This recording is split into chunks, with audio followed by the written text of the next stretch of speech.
Halo teman-teman, kembali bersama saya Arnold Silalahi di channel Berlatih Fisika.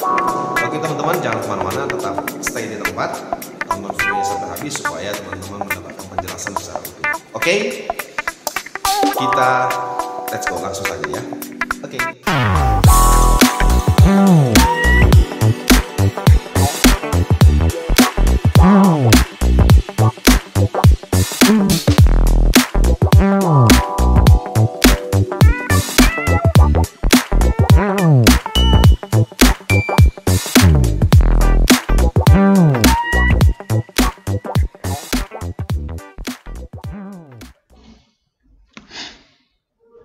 Oke teman-teman,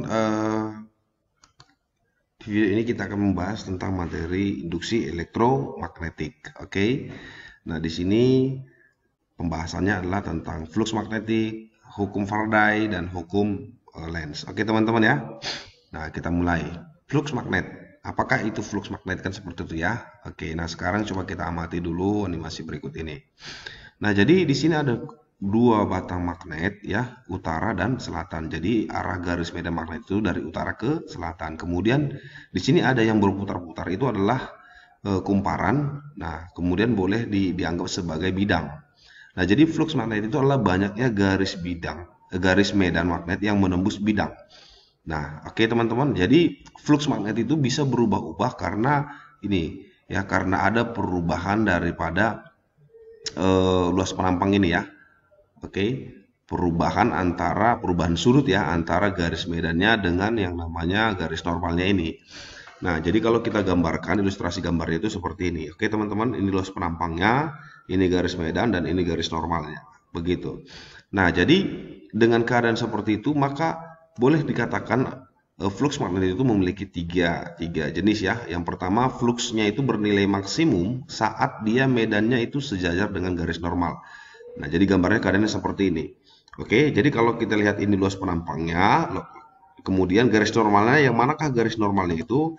Maka garis normalnya itu adalah yang ini. Inilah garis normal bidang itu. Nah, ini. Oke, jadi dia sejajar dengan garis medannya. Oke, maka pada saat seperti inilah dikatakan bernilai maksimum. Nah, lalu kemudian B membentuk sudut theta terhadap N, garis normal kata itu. Ya, jadi ketika misalkan keadaannya itu bentuknya seperti ini teman-teman. Ya, nah, kita lihat ini. Nah, contoh, misalnya seperti ini. Ya, nah dia akan membentuk sudut. Nah, pada saat seperti ini kondisinya, oke, maka ini dia ya. B membentuk sudut terhadap, maka persamaannya itu flux itu sama dengan AB dikali cos theta. Nah, bagaimanakah bentuk daripada garis normal itu? Nah, garis normal bidangnya itu ini. Oke teman-teman, nah ini garis normal bidangnya. Nah itu dia ya. Jadi membentuk sudut. Nah ini garis medannya. Jadi dia membentuk sudut begini, sudut theta. Oke teman-teman. Nah kemudian bagaimanakah fluxnya itu bernilai minimum ya pada saat B dengan garis normalnya itu tegak lurus ya. Ya. Yang manakah dia? Nah pada keadaan bentuknya seperti ini kira-kira teman-teman. Nah ini dia ya. Pada keadaan bentuknya seperti ini, nah disinilah dikatakan bahwasanya bidang ya atau garis normalnya ini, garis normal bidangnya itu tegak lurus terhadap daripada garis medannya. Nah jadi bentuk garis normalnya itu seperti ini kira-kira teman-teman. Nah ini garis normal daripada bidang itu. Nah jadi tegak lurus. Nah ini tegak lurus terhadap, nah ini dia tegak lurus terhadap garis medannya. Oke teman-teman ya. Nah, demikian. Nah, jadi di sini flux magnetiknya ya, satuannya itu adalah Weber ya. Kemudian induksi magnetiknya itu satuannya adalah Tesla atau Weber per meter kuadrat. Kemudian yang berikutnya adalah tentang hukum Faraday. Oke, teman-teman.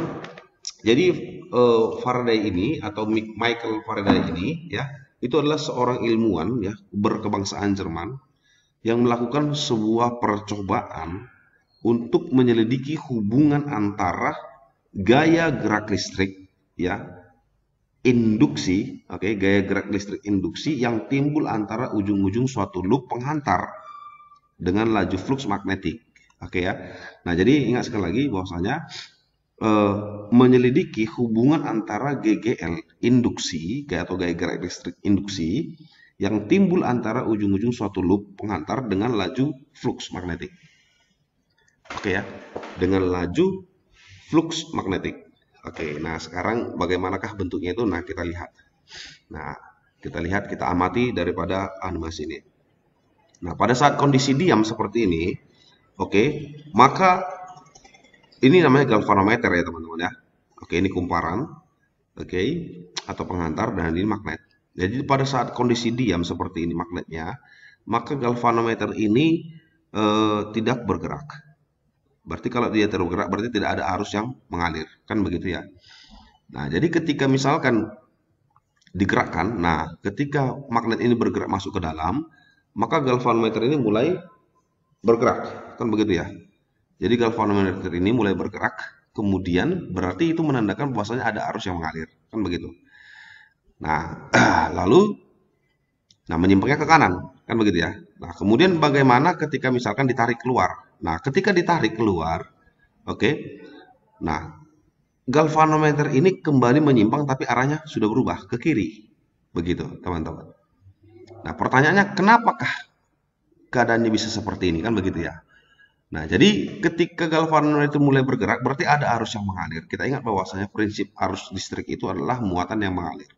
Muatan itu bisa mengalir karena ada perbedaan potensial, kan begitu ya.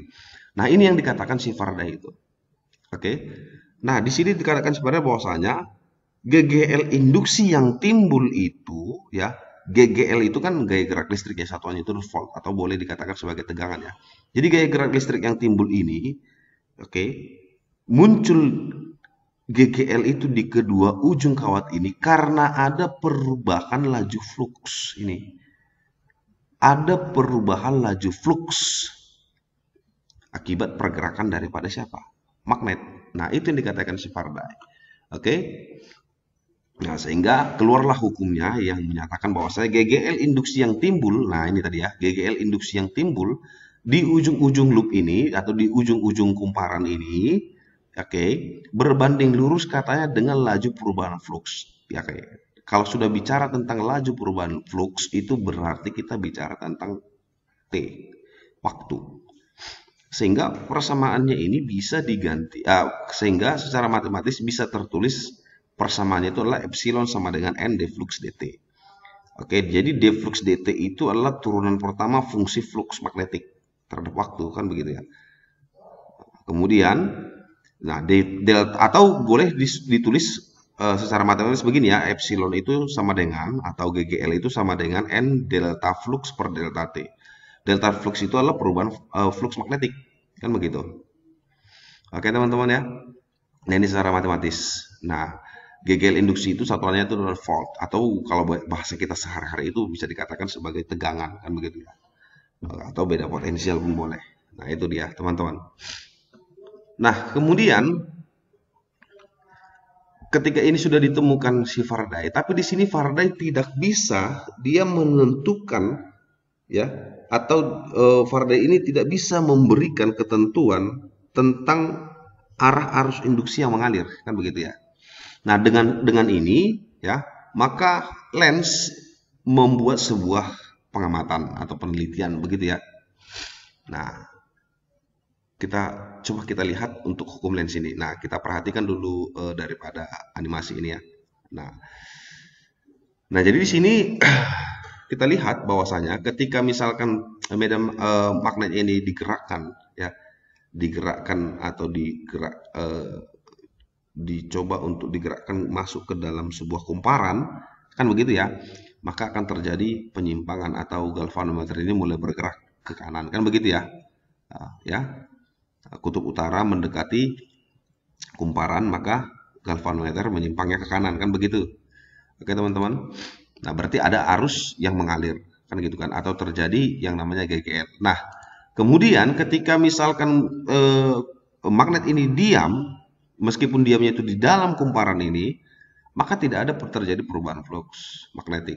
Ya, kalau tidak ada terjadi perubahan flux magnetik, kan begitu ya, maka tidak akan terjadi yang namanya GGL induksi di ujung-ujung penghantar ini atau loop ini, kan begitu. ya. Meskipun magnet itu berada di dalam kumparan dalam kondisi diam.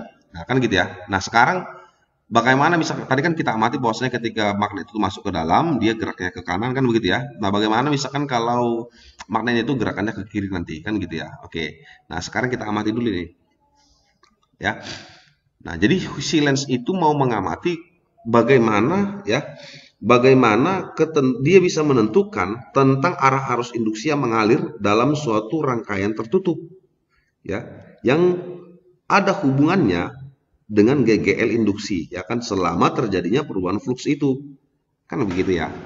Nah, jadi di sini ketika misalkan magnet itu masuk ke dalam sebuah kumparan, ya kan begitu, maka akan terjadi yang namanya GGL induksi di sini di kawat pengantar ini ya, sehingga muncul yang namanya arus listrik. Oke, kita cek teman-teman ya.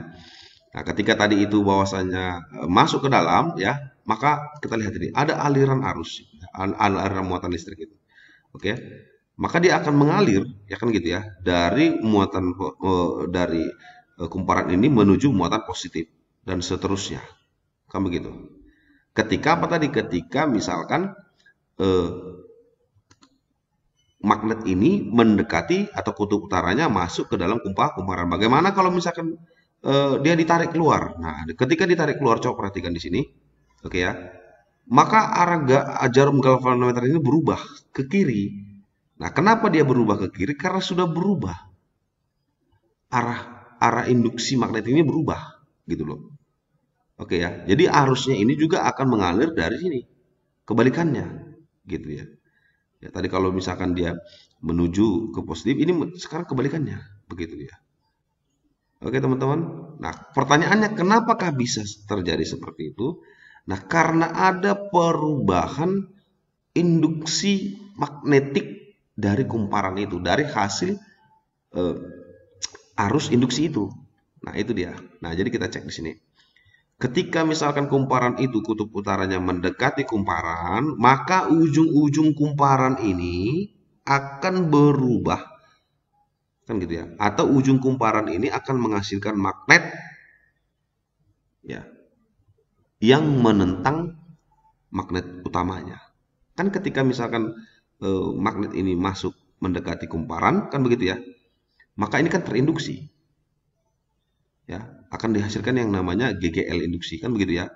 Nah, GGL induksi ini kan karena adanya GGL induksi ini maka akan muncul yang namanya arus. Nah, ketika arus itu mengalir di kawat pengantar, maka di sekitar kawat pengantar itu akan muncul yang namanya medan magnet.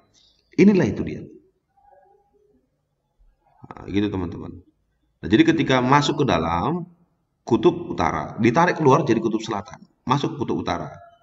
Nah, masuk kutub utara, keluar di sini menjadi selatan. Utara, stop. Kan begitu ya. Nah, ketika misalkan begini, kita ulangi bahwasanya ya. Jadi kalau utara dengan utara ketemu kan itu berarti berlawanan kan. Itu maksudnya bahwasanya dia akan menentang. Nah, di situ hukum lens itu. Maka dengan demikian, lens menyatakan bahwasanya arah arus induksi akibat. Nah, ini ya, arah arus induksi ya, akibat GGL induksi. Nah, oke ya, GGL induksi ini tadi muncul karena ada gerakan daripada magnet ini atau perubahan flux kan begitu ya. Nah, kemudian setelah muncul yang namanya arus induksi, muncul yang namanya medan magnet lagi. Ya, dari arus induksi itu. Nah, itu yang menentang ini. Arus sumbernya, medan magnet sumbernya ini tadi ya. Sehingga menimbulkan medan magnet induksi yang menentang perubahan medan magnet. Begitu, teman-teman. Atau nanti boleh ini ya, dari keadaan ini digambarkan kira-kira seperti ini. Oke, nah ini keadaan pada posisi diam, kemudian ini pada saat medan magnet itu menuju kumparan. Nah, ini kutub utara menuju kumparan, kan gitu ya. Nah, ini tadi dia menuju kumparan. Nah, ini masuk, oke, stop. Nah, jadi lihat, ini medan magnet daripada magnet batang itu, sumbernya. Nah, ketika dia masuk ke dalam, seperti ini masuk ke dalam, maka akan muncul yang namanya arus induksi. Ya, arus induksi. Nah, arus induksi ini akan menghasilkan yang namanya apa? Medan magnet. Nah, medan magnet induksi atau flux induksinya inilah yang menentang dengan flux utamanya, itu maksudnya. Dan seterusnya. Oke teman-teman ya. Nah, itu maksudnya hukum Lens. Nah, berikutnya ternyata katanya di situ GGL induksi itu ya bisa berubah karena ada perubahan flux. Nah, kemudian perubahan flux ini ternyata, atau flux itu bisa berubah, katanya ada 3 faktor yang mempengaruhi. Kan begitu ya. Oke. Nah, ada 3 faktor yang mempengaruhi perubahan flux. Jadi kalau fluxnya berubah, maka GGL-nya juga berubah. Oke. Nah, yang pertama adalah katanya flux itu berubah karena berubahnya luas penampang kumparan. Ya. Kemudian yang kedua nanti adalah flux itu berubah karena adanya perubahan medan magnetnya. Kemudian yang ketiga adalah flux itu berubah karena adanya perubahan daripada sudut antara medan dan arah normal bidang N-nya, katanya begitu. Oke, nah sekarang kita analisa. Nah, di sini yang pertama adalah secara matematis bisa seperti ini ya. Nah, nanti teman-teman bisa lihat sendiri ya. Jadi sehingga secara matematis perubahan flux bidang kumparan itu ya, perubahan flux akibat perubahan luas kumparan itu bisa dinyatakan seperti ini. Epsilon sama dengan B dikali L dikali V. Nah, ini untuk ketika B-nya itu ya ini bernilai maksimum ya, GGL itu bernilai maksimum ya, atau ketika B-nya itu tidak lurus terhadap V, kan begitu ya. Jadi kalau dia membentuk sudut tinggal tambahkan aja sinus theta, teman-teman ya. Nah, yang kedua adalah perubahan induksi akibat perubahan flux oke ya. Flux itu berubah ya karena ada perubahan induksi magnet atau B-nya berubah. Nah, teman-teman tinggal buat aja ya di sini. Artinya begini teman-teman. Kalau dikatakan flux yang medan magnet yang berubah, berarti B-nya itulah yang dimasukkan ke dalam B-nya itu tetap di dalam, kemudian A-nya itu sebagai konstanta. Karena kalau di sini adalah B-nya yang konstanta, A-nya di dalam. Kan begitu ya teman-teman ya. Nah, kemudian di sini perubahan sudut antara B dan garis normal kumparan. Nah, kemudian di sini bedanya. Di sini kalau di sini flux sama dengan A dikali B, di sini flux juga A dikali B. Nah, karena di sini adalah bicara tentang yang namanya sudut, maka berarti di sini flux sama dengan kita gunakan fluxnya itu AB cos theta. Nah, theta ini kan omega dikali T ya. Ketika belajar gelombang ini sudah dipelajari. Oke. Nah, jadi teman-teman bisa tinggal ganti aja ya. Nah, kemudian di sini karena yang berubah adalah sudutnya, maka AB-nya menjadi konstanta, maka kemudian cos theta-nya ini berada dalam. Begitu teman-teman. Sehingga persamaannya bisa menjadi begini ya. Epsilon sama dengan NAB omega dikali sin omega T. Begitu teman-teman. Oke? Jadi begitulah untuk pembahasan kita untuk induksi elektromagnetik.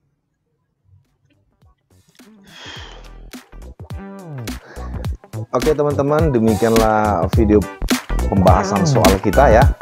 Semoga teman-teman semakin mengerti, semakin paham ya. Dan semoga juga video ini bermanfaat. Oke, kalau video ini bermanfaat, silahkan bagi kepada teman-teman yang lain. Oke, akhir kata saya ucapkan, berlatih dan terus berlatih, tetap semangat, jangan pernah menyerah. Sampai ketemu di video-video selanjutnya. Oke, dadah, bye.